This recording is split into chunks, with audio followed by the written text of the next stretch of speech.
Ang ikatulong istasyon, si Jesus gihukman nga mamatay. Nagasimba ug nagadayeg kami kanimo o Kristo. Sa tungod sa nasantos ng krus, itubos mo ang kalibutan.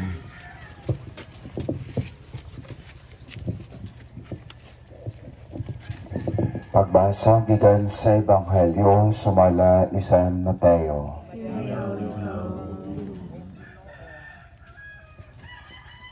Sa matag adlaw og piyesta, naanda na sa gobernador ang pagbuhi sa binilanggo nga pangayoon sa katawhan. Karon may banggiitang binilanggo nga ginganlag Barabas. Sa tigom sa katawhan nangutana si Pilato, "Kinsay pabuhian ninyo? Si Barabas ba o si Jesus ang gitawag og Kristo?" Nakamatngon siya nga gitugyan sa Jesus tungod sa kasina. Kay diha man si Pilato sa hukmanan, ang asawa nagpadalag mensahe. Ayaw panghilabot ni ining tawong balaan.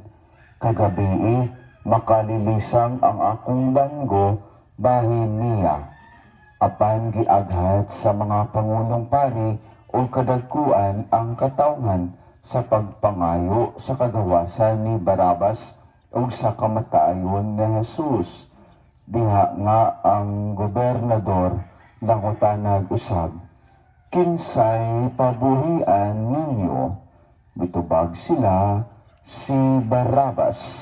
Niingon si Pilato, "Unsay buhaton ko da Jesus nga gitawag og Kristo?" Mitubag ang tanan, ilansang siya sa krus. Si Pilato mipadayon, "Unsay nahimo niyang dautan?"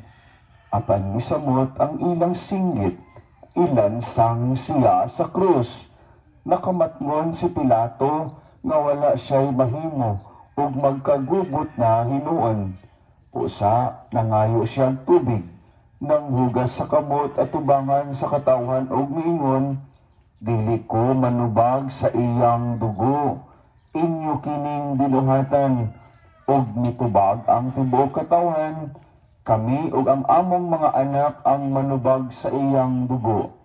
Gibuhian ni Pilato si Barabas, sa Jesus gipalatos o gitugyan aron ilansang sa krus.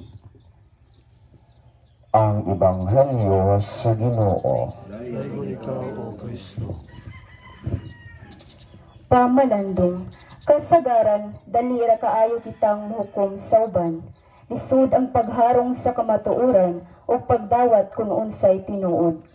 Kasagaran, muiskapo kita gikan sa maong kamatuoran o magpakaroon ingnon nga mga inosente. Ayaw husgahi ang usa ka libro sa iyang hapin.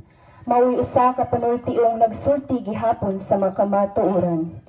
Dagan ang nasilutan ug natikasan tungod sa pagkadali natong muhukom kanila. Mausab kini ang nahitabo kang Kristo. Buhaton pa ba gihapon nato kini sa uban? Pag-ampo. Ginoong Jesus, gihukman ka ngadto sa kamatayon. Bisan kung ikaw walay sala. Gibutang-butangan kanila og mga bakak. Gisilutan o gidagmalan sama sa usa ka kriminal.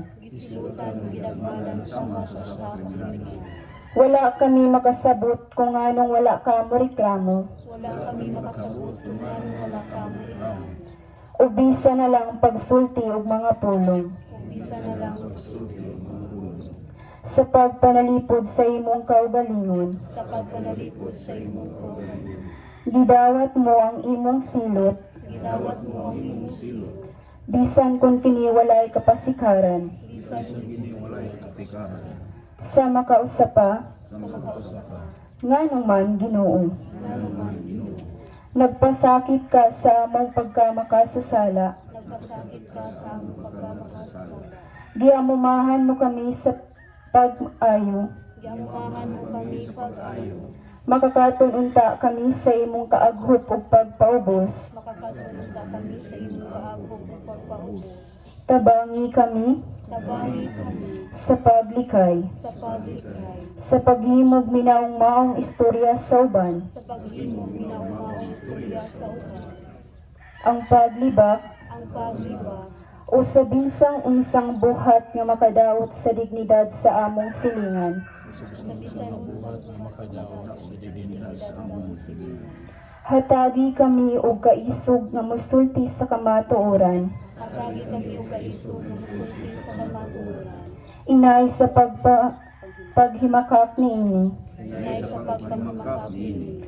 Tagay kami sa grasya sa pag-ila kanimo, Tagay kami sa grasya sa pag-ilakan mo, diha sa among mga kaigsuonan. diha sa among mga kaigsuonan. Himaya samahan sa anak ug sa Espiritu Santo. Ngayon sinugdan kami sa nakong sa mga